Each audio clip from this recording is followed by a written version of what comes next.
और तो सुना कि सुदामा आए हैं।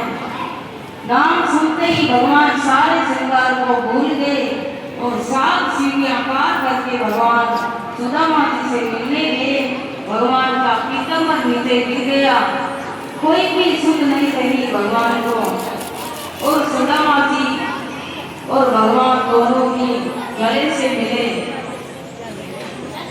और भगवान गले मिल करके सुदामा जी से सब देखने वाले हैरान हो गए। सब कहने लगे भैया मित्र का हो तो सुदामा और भगवान कृष्ण जैसे।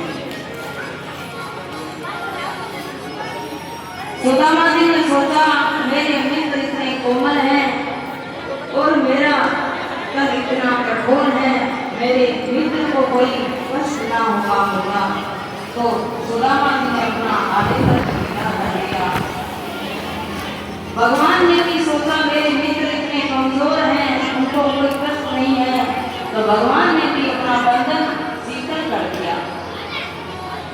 सुदामा जी के हाथ पकड़ करके भगवान अपने महल में लाए, अपनी राजगद्दी पर बैठाया और सुदामा जी के रुक्मणी को आज्ञा दी, रुक्मणी पानी लेकर के आओ। रुक्मणी प्रसन्न हो गई। कोई भी आता है तो मेरे दासियों को आज्ञा दी जाती है और आज मुझे आज्ञा दे रहे हैं, लगता है ब्राह्मण को साधारण नहीं। रुक्मणी पानी लाने गई। भगवान अपने पीताम्बर से भगवान सुदामा जी के पैर साफ कर रहे हैं।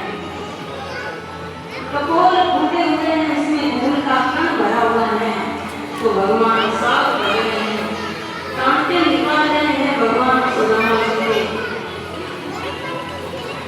और भगवान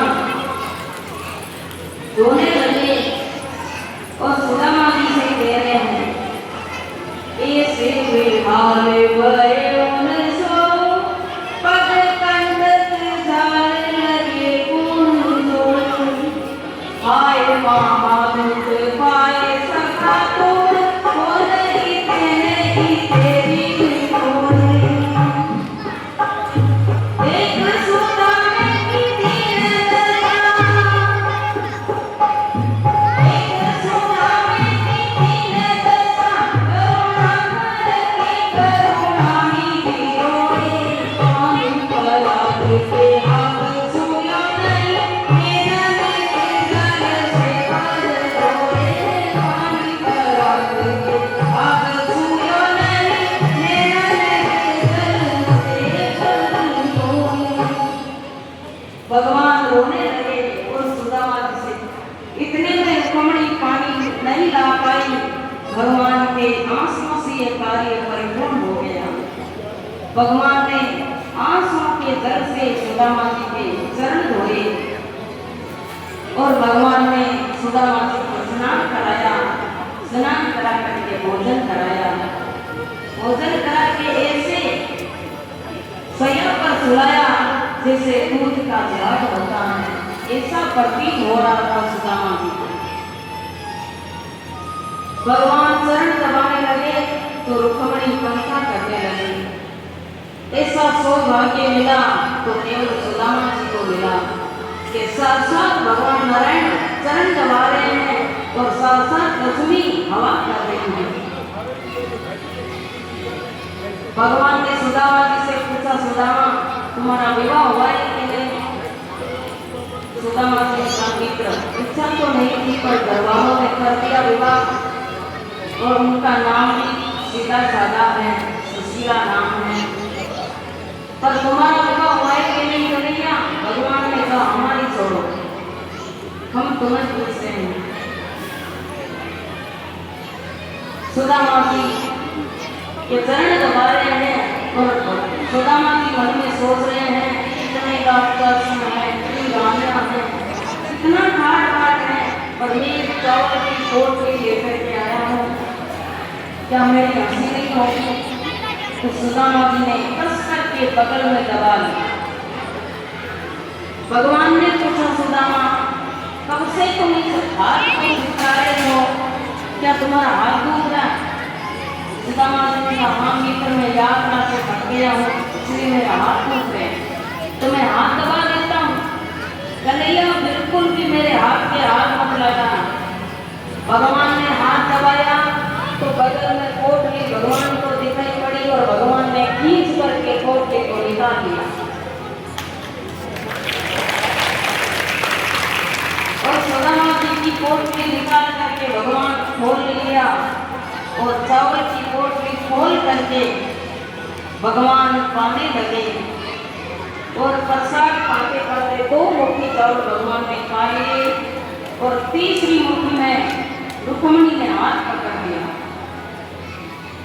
रुक्मणी ने हाथ पकड़ा, अंदर से तो बातें कर रहे हैं प्रभु 2 लोग तो आपने दे दिए और तीसरा लोग आप दे दोगे तो हमें भी सुदामा जी के घर जाकर के झाड़ू साफी करना पड़ेगा, तुम्हारे पास कुछ नहीं बचेगा। ऊपर से बातें कर रहे हैं प्रभु चावल कच्चे हैं, आपके पेट में दर्द होगा, परिवार बहुत बड़ा है, सबको बांट करके खाओ। अब सुदामा जी एकांत में बैठ करके बातें करने लगे, सुदामा और भगवान दोनों ही मिलकर के। और भगवान ने पूछा सुदामा भाभी जी ने हमारे लिए भेंट तो भेजी है पर कोई संदेश नहीं दिया हमारे लिए। सुदामा जी को बात याद आई और कन्हैया को बात बताई और भगवान ने सुदामा जी की पत्नी को दर्शन दिया और विश्वकर्मा जी को आज्ञा दी, विश्वकर्मा जी जाकर के सुदामा जी के अच्छे मेल बना दो। पूरी सुदामापुरी में सुदामा जी की पत्नी ने मेल बनवाए और भगवान ने दर्शन दिया और कहा होनी थी सो हो गई, अब ना ऐसी हो भाभी तेरे भवन में मिलके नवासी हो। भाभी अब आपके घर की एकादशी समाप्त हो चुकी है, अब कोई चीज की कमी नहीं है। और सुदामा जी को पता ही नहीं है कि क्या दिया है। एक दिन सुदामा जी ने कहा मित्र मैं अपने घर जा रहा हूँ, बहुत दिन हो गए, मेरी पत्नी मुझे याद करती होगी। भगवान ने कहा जाओ सुदामा, पर जाते जाते मेरे पीतम्बर और मेरे जो बढ़िया कपड़े हैं वापिस दे दो। भगवान ने फटी हुई धोती वापिस दे दी सुदामा जी को और अच्छे कपड़े वापिस ले लिए। भगवान ने कहा जाते जाते हमारी पत्नियों को आशीर्वाद देके जाओ। सुदामा जी आशीर्वाद देने लगे। कितनी भी पत्नियां आई भगवान से पूछा करेगा और कितनी है। भगवान ने कहा तो आप ही नहीं आइए। सुदामा जी सौभाग्यवती भाव करते करते भाव करने लगे। सुदामा जी के हाथ टूटने लगे। भगवान ने कहा भगवान से कहा कन्हैया मेरे को हाथ टूट रहे हैं, ऐसा करो तुम ही हमारे चरण स्पर्श कर लो, मैं थोड़ी आशीर्वाद दे देता हूँ। सुदामा जी रवाना हुए तो मन में सोचने लगे मेरी इच्छा थी वो तो पूरी हो गई, मेरे मित्र से मिलने की इच्छा थी पर मेरी पत्नी ने तो संदेश दिया था, भगवान ने हमें कुछ नहीं दिया।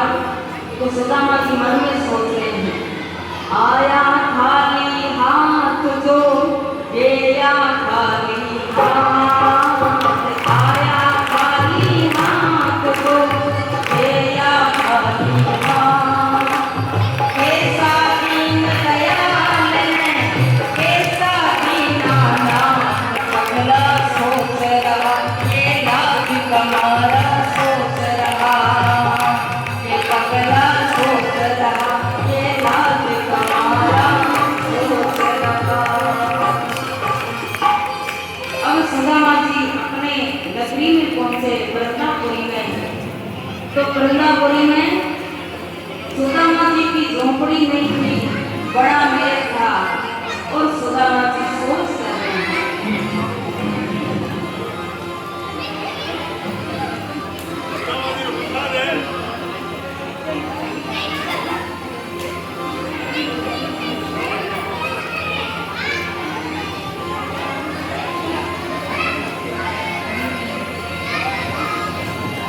पसंद हो तो बोल मुझे ऐसा मान रखूं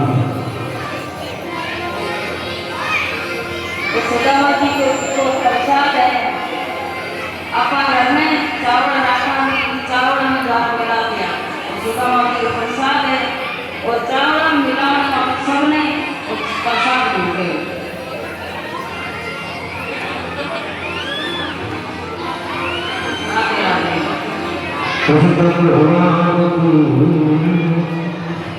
तो जब साहब जी विद्यानगर में पहुंचा अपने गांव में तो पता लगा मोहम्मद ने भगवान ने नहीं माना जो भी सिखा देखो भगवान ने उसको डाल छोड़ो